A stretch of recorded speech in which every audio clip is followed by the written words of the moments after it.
Assalamualaikum warahmatullahi wabarakatuh. Perkenalkan, nama saya Nabila Rosyida Wahab dengan NIM 1521111283018. Jadi di sini saya akan mempresentasikan hasil resume jurnal saya yang berjudul Basic Concept of Artificial Neural Network or ANN, Modeling and its Application in Pharmaceutical Research.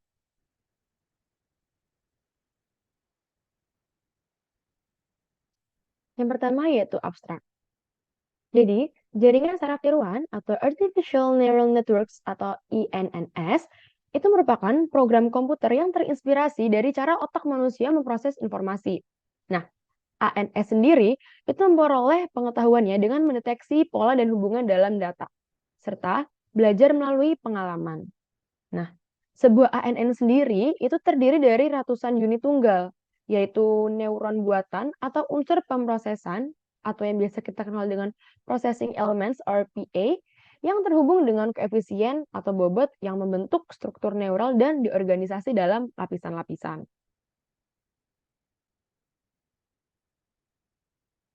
Yang pertama ada artificial intelligence atau kecerdasan buatan.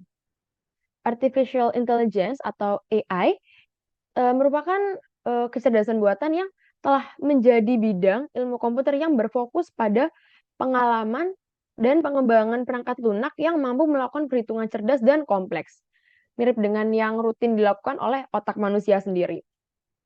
Terdapat dua kategori utama pengembangan AI. Yang pertama ada mencakup metode dan sistem yang mensimulasikan pengalaman manusia dan mengambil kesimpulan dari seperangkat aturan, seperti sistem pakar.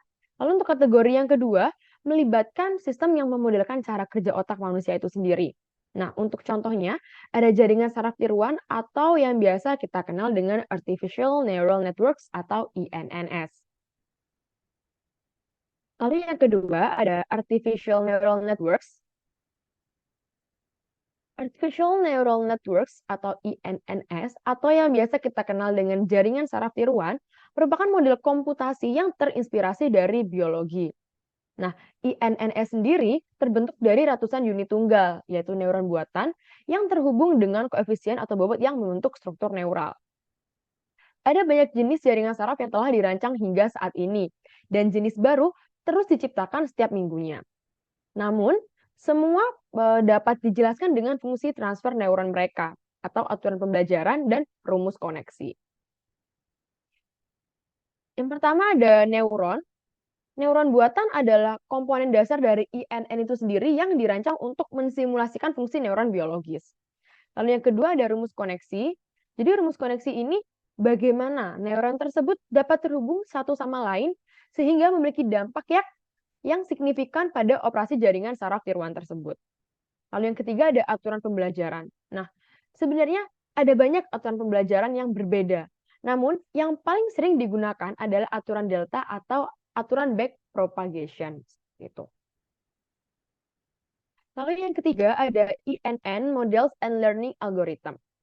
Ini dibedakan menjadi dua, yaitu ada jaringan asosiatif dengan pembelajaran terawasi dan jaringan ekstraksi fitur dengan pembelajaran tanpa pengawasan. Yang pertama itu ada jaringan asosiatif dengan pembelajaran terawasi. Nah, tujuan pembelajaran terawasi sendiri ini memprediksi satu atau lebih nilai target dari satu atau lebih variabel input tersebut. Nah, pembelajaran terawasi ini merupakan bentuk regresi yang bergantung pada pasangan data. Nah, contohnya sendiri ada input dan output dari set pelatihan. Lalu yang kedua, ada jaringan ekstraksi fitur dengan pembelajaran tanpa pengawasan. Nah, dalam pelatihan tanpa pengawasan ini, jaringan diberikan input tetapi tidak dengan output yang diinginkan. Jadi, pembelajaran tanpa pengawasan ini itu diberikan input, namun outputnya itu tidak sesuai apa yang kita inginkan. Nah, sistem itu sendiri itu harus memutuskan fitur apa sih yang akan digunakan untuk mengumpulkan data masukan. Nah, ini itu sering disebut sebagai pengorganisasian diri atau adaptasi. Yang keempat ada application of INN in pharmaceutical research. Nah, INN sendiri itu merupakan teknik pemodelan yang menjanjikan, terutama untuk dataset yang memiliki hubungan nonlinear, yang sering kita temui dalam proses farmasi.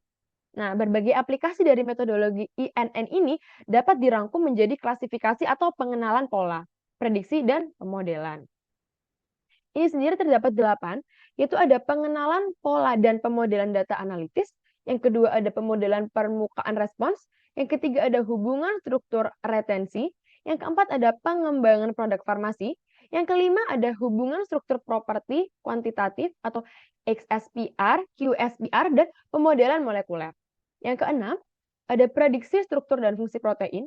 Yang ketujuh ada farmakokinetik. Dan yang kedelapan ada desain molekuler de novo dan perpustakaan kombinatorial. Jadi rangkuman di atas saya ambil dari jurnal yang berjudul Basic Concept of Artificial Neural Network or ENN, Modeling and its Application in Pharmaceutical Research. Jadi, sekian presentasi dari saya. Kurang lebihnya mohon maaf. Wassalamualaikum warahmatullahi wabarakatuh.